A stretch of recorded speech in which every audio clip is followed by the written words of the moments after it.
जय हिंद दोस्तों। आशा करता हूँ कि आप सभी ऊर्जावान होंगे। आज का हमारा विषय सामान्य ज्ञान की जो हम लोगों ने तांडव सीरीज स्टार्ट की है, उसका आज दूसरा भाग है। आज हम जीएस के टॉप 22 क्वेश्चंस के बारे में डिस्कशन करेंगे। हम शुरू करते हैं पहले क्वेश्चन से। पहला क्वेश्चन यहाँ पर है। पहला, स्ट्रेटोलाइट होता है। यहाँ पर इसके 4 ऑप्शन दिए गए हैं और आप इस वीडियो को पॉज करके अपने ऑप्शंस को पढ़ें और अपना आंसर टिक करें। स्ट्रेटोलाइट होता है, इसको हम पढ़ते हैं। इसका पहला ऑप्शन है यहाँ पे समताप मंडल का सबसे ऊपरी बैंड। दूसरा ऑप्शन है समताप मंडल का सबसे निचला बैंड। अगला है अधिक ऊंचाई पर समताप मंडल में स्थापित युद्धपोत। और चौथा ऑप्शन है शनि का प्राकृतिक उपग्रह। तो इसका सही आंसर मित्रों कौन सा हो जाएगा? इसका सही उत्तर हो जाएगा सी, अधिक ऊंचाई पर समताप मंडल में स्थापित वायुपोत, जिसका प्रयोग बेसिकली किसमें होता है? संचार में इसका प्रयोग किया जाता है। बेतार संचार सिग्नलों को प्रसारित करने के लिए एक प्लेटफॉर्म होता है, तो बेतार से संबंधित है, नेटवर्क से संबंधित है। तो स्ट्रेटोलाइट क्या है? अधिक ऊंचाई पर स्थापित एक युद्धपोत है। ऑप्शन सी यहाँ पर करेक्ट आंसर होगा। चलिए हम अगले क्वेश्चन नंबर 2 पर आगे बढ़ते हैं। और क्वेश्चन नंबर 2 यहाँ पर है, निम्नलिखित में से किसका उपयोग विस्फोटक के उत्पादन में किया जाता है? विस्फोटक के उत्पादन में किसका उपयोग करेंगे? ग्लिसरॉल का, सेकेंड मेथेनॉल, अगला यूरिया, ऑक्जेलिक अम्ल। तो इनमें से किसका प्रयोग हम करेंगे विस्फोट उत्पादन में? तो बहुत ही इंपॉर्टेंट प्रश्न है ये यहाँ पर। इसका सही उत्तर हो जाएगा ग्लिसरॉल। ग्लिसरॉल का प्रयोग हम किस में करते हैं? विस्फोटकों के उत्पादन में करते हैं। और ये कैसा? एक कार्बनिक यौगिक है। किस प्रकार का यौगिक है ग्लिसरॉल? एक कार्बनिक यौगिक है। चलिए हम प्रश्न नंबर 3 पर आगे बढ़ते हैं। प्रश्न नंबर 3 है यहाँ पर, उपभोक्ता सरकारी भंडार स्थापित किए जाते हैं। इसके पहला ऑप्शन यहाँ पर दिया गया है सदस्यों द्वारा, अगला है सहकारी समितियों के द्वारा, अगला है केंद्र सरकार द्वारा, और लास्ट ऑप्शन है इसका राज्य सरकार द्वारा। तो राज्य सरकार द्वारा। तो इसका सही उत्तर क्या हो जाएगा? इसका सही उत्तर हो जाएगा सदस्यों के द्वारा। तो जो उपभोक्ता सहकारी भंडार हैं उनकी स्थापना सदस्यों के द्वारा की जाती है। चलिए हम आगे बढ़ते हैं। अगला प्रश्न है हमारा, निम्नलिखित में से किस राज्य की जनसंख्या सर्वाधिक है? यहाँ पर जनसंख्या से प्रश्न है, किस राज्य की जनसंख्या सर्वाधिक है? पहला ऑप्शन महाराष्ट्र, अगला बिहार, फिर अगला उत्तर प्रदेश और गुजरात। तो जनसंख्या अकॉर्डिंग टू पॉपुलेशन जहाँ पर सबसे नंबर 1 स्टेट है भारत के अंदर है वो उत्तर प्रदेश। यूपी का स्थान कौन सा है? पहले स्थान पर आता है। यूपी के बाद कौन सा आएगा? यूपी के बाद आ जाएगा महाराष्ट्र का स्थान आ जाएगा।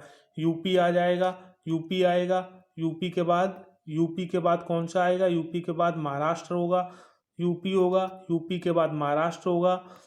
क्लियर है? फिर बिहार आ जाएगा, फिर इसके बाद अगला जो नंबर होगा चौथे स्थान पर कौन आएगा? वेस्ट बंगाल आएगा।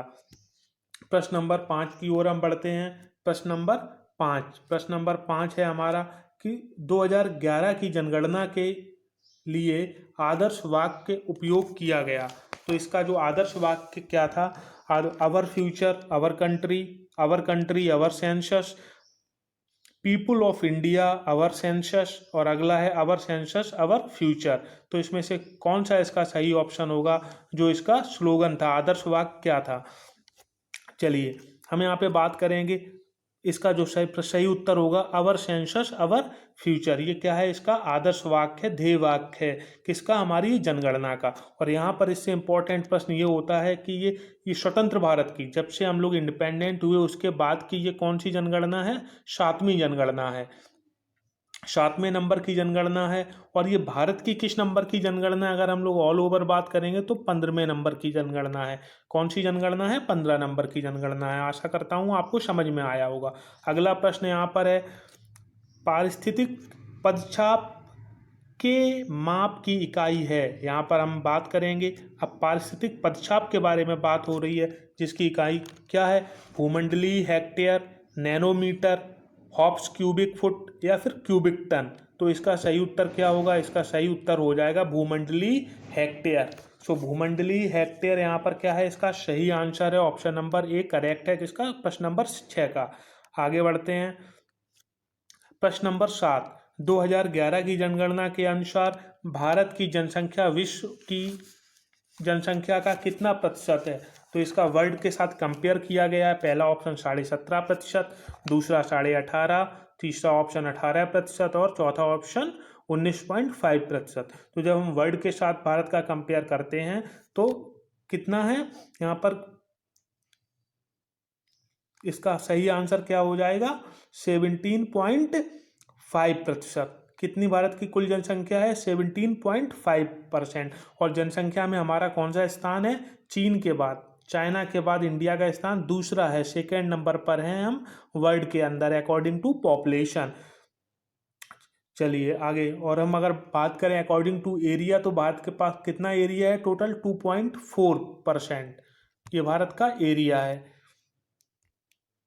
अगला प्रश्न हम बात करते हैं, यहाँ पर है निम्नलिखित में से किस कण का व्यास 0.002 मिमी से कम होता है? अब यहाँ पर ये भूगोल का प्रश्न है।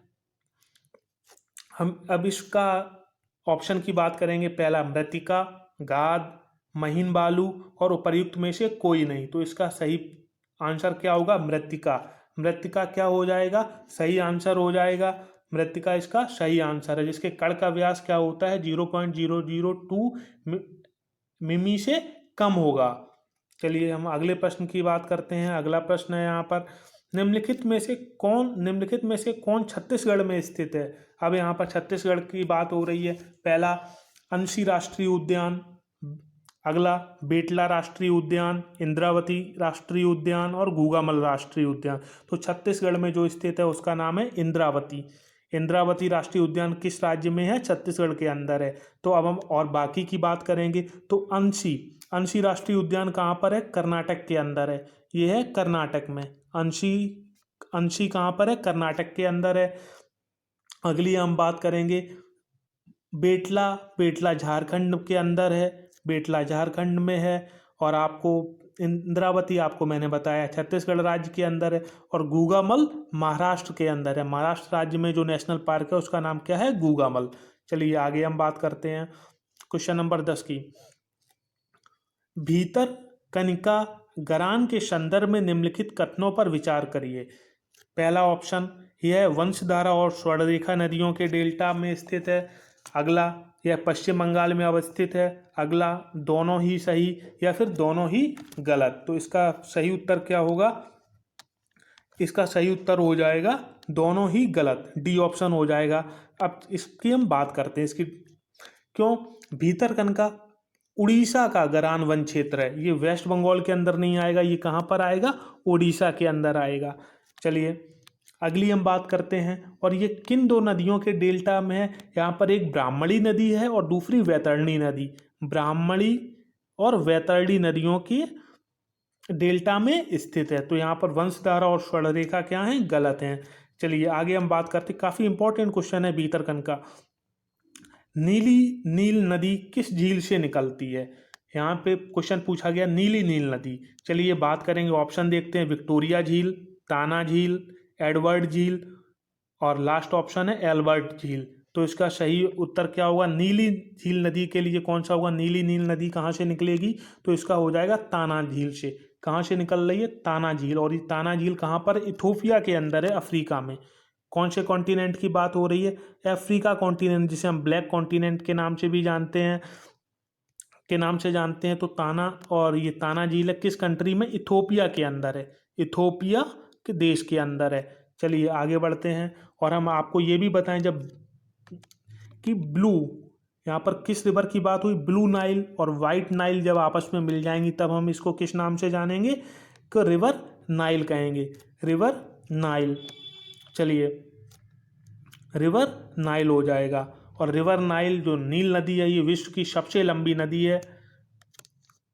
प्रश्न नंबर 12 है। यहाँ पर क्रम आपको सही करना है और उसका क्या डायरेक्शन क्या होगा? पश्चिम से पूर्व की ओर। पश्चिम से पूर्व की ओर हमें क्या बताना है क्रम को सजाना है, इस क्रम में हमें ये सजा देना है। चलिए हम बात करते हैं। पहला ऑप्शन है यहाँ पर काला सागर, भूमध्य सागर, कैस्पियन सागर, अरल सागर, ये हो गया। अगला ऑप्शन है यहाँ पे कैस्पियन सागर, भूमध्य सागर, काला सागर, अरल सागर। अगला ऑप्शन है भूमध्य सागर, काला सागर, कैस्पियन सागर, अरल सागर। और अगला लास्ट ऑप्शन है काला सागर, भूमध्य सागर, अरल सागर और कैस्पियन सागर। तो इसका सही क्रम कौन सा होगा? इसका सही क्रम होगा ऑप्शन नंबर सी। अब हम ये देखते हैं क्यों ये सी ऑप्शन क्यों है। अब देखो, इसको आपको याद रखना है कि जब हम लोग किस डायरेक्शन की बात करेंगे, जब हम बात करते हैं पश्चिम से पूर्व की ओर, तो सबसे पहले मेडिटेरियन सी आएगा, मेडिटेरियन सी के बाद में ब्लैक सी आएगा, ब्लैक सी, कैस्पियन सी, अराल सी। तो ये आपको याद रखना है, MBCA, मेडिटेरियन के बाद नेक्स्ट आपका, जब आप पश्चिम से पूर्व दिशा की ओर बढ़ेंगे, ब्लैक सी आएगा, फिर कैस्पियन सी आ जाएगा, कैस्पियन सागर, और अंतिम में होगा आपका अरल सागर। चलिए आगे बढ़ते हैं, आशा करता हूँ आपको समझ में आया होगा। प्रश्न नंबर 13, बार बार परीक्षाओं में ये प्रश्न पूछा जाता है, करीबा बांध निर्मित है किस नदी पर है? करीबा बांध काफ्यू नदी, जाम्बेजी नदी, चाम्बेशी नदी और काम्बोम्पो नदी। तो इसमें इसका सही आंसर क्या होगा? करीबा बांध कहाँ पर है? करीबा बांध है जाम्बेजी नदी पर। करीबा बांध कहाँ पर है? जाम्बेजी नदी पर है। और यह जाम्बिया और जिम्बाब्वे के मध्य सीमा पर बना बांध है। किन दो देशों की सीमाओं पर बना? देखो, ये प्रश्न ये भी हो सकता है, करीबा बांध किन दो देशों की सीमाओं पर बना है? तो जाम्बिया और जिम्बाब्वे की सीमा पर बना है। कौन सा बांध? करीबा बांध। चलिए प्रश्न नंबर 14 की बात करेंगे। निम्नलिखित में से कौन जैविक संसाधन नहीं है? पहला ऑप्शन शुद्ध जल, कोयला, पेट्रोलियम और मछली। तो इसका सही उत्तर क्या हो जाएगा? बहुत ही सरल प्रश्न है ये। इसका सही आंसर हो जाएगा शुद्ध जल। शुद्ध जल ये कैसा है? आपका जैविक संसाधन नहीं है। देखो, जल तो पृथ्वी पर पहले से, तो ये कैसा होगा? नेचुरल रिसोर्स हो गया, नेचुरल सोर्स है जल आपका। चलिए बात करेंगे, कोयला की बात करते हैं हम लोग। तो कोयला कैसे संसाधन है आपके? कोयला और पेट्रोल आपके जीवाश्म ईंधन हो गए, और मछली क्या हो गई? तो जलीय जंतु हो गया। अगली हम बात करेंगे, अगला प्रश्न है यहाँ पर प्रश्न नंबर 15, राष्ट्रीय वन नीति 1952 के अनुसार निम्नलिखित में से, मिसप्रिंट है थोड़ा सा, निम्नलिखित में से कौन सा वन संवर्ग नहीं है?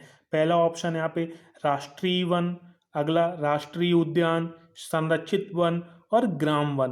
तो राष्ट्रीय वन नीति 1952 के अनुसार, तो इसका ऑप्शन हो जाएगा, इसमें क्या कौन सा शामिल नहीं है? राष्ट्रीय उद्यान इसमें शामिल नहीं है। और इसमें क्या क्या शामिल है?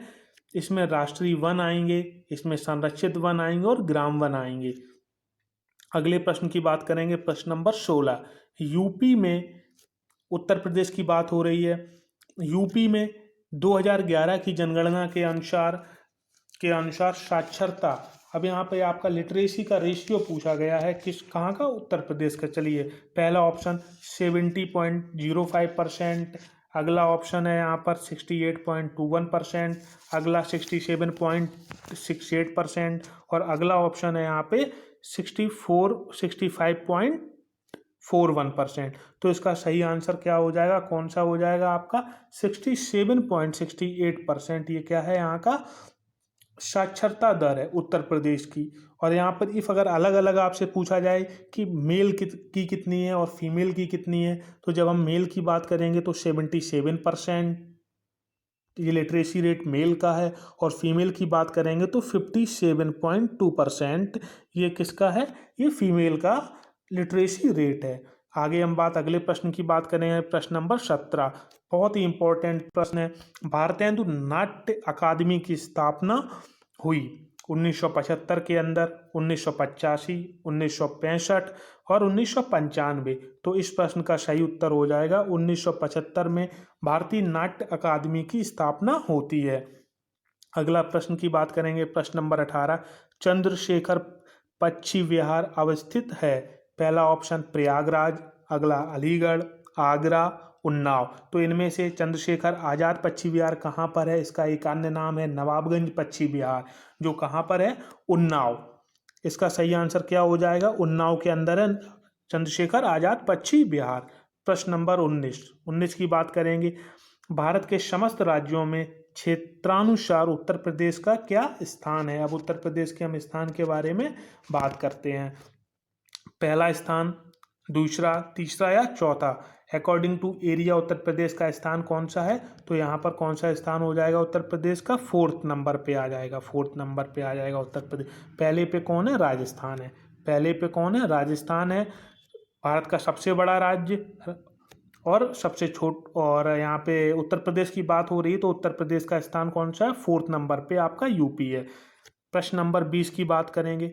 निम्नलिखित में से किस स्थान को सितार और सुरबार संगीत के इमदाद खानी घराना के लिए जाना जाता है। देखो, घराने आपसे बार बार प्रश्न पूछे जाते हैं, जिसमें आप लखनऊ घराना, बनारस घराने की बात होती है, जयपुर घराने की बात होती है, तो उसी में से एक घराना है यहाँ पे सितार की बात हो रही है कि सितार और सुरबार संगीत के इमदाद खानी घराना। इमदाद खानी घराना कहाँ से संबंधित है, तो इसका पहला ऑप्शन है आपका आगरा, इटावा, लखनऊ, वाराणसी।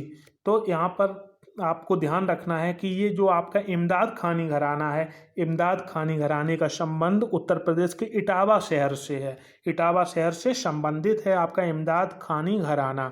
प्रश्न नंबर 21 की बात करेंगे।